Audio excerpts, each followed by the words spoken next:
সাল্লাল্লাহু আলাইহি সাল্লাম বলেছেন, সাদাকা গুনাহকে নিভিয়ে দেয় যেমন পানি আগুন নিভিয়ে দেয়। অর্থাৎ আমরা প্রতিদিনই ভুল করি, সাদাকা সেই ভুলের কাফফারা হয়। এছাড়াও সাদাকা নিয়ে আরও অনেক মহা গুরুত্বপূর্ণ হাদিস রয়েছে। তার মধ্যে অন্যতম কিছু হাদিসসমূহ হচ্ছে, যে ব্যক্তি গোপনে সাদাকা করবে সে আল্লাহর আরশের ছায়ায় থাকবে, সহিহ বুখারী। সাদাকা বিপদ দূর করে এবং খারাপ মৃত্যু থেকে রক্ষা করে। সাদকা সম্পদ কমায় না, সহিহ মুসলিম। তাহলে এবার চলুন আমরা মূল পয়েন্টে ফিরে আসি।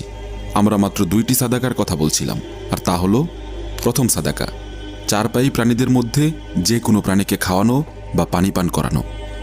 আমরা সবাই জানি যে চারপায়ী প্রাণী বলতে এমন প্রাণীদেরকে বোঝানো হয় যাদের 4টি পা আছে, যেমন বিড়াল, কুকুর অথবা গরু এবং ছাগলেরও 4টি পা থাকে।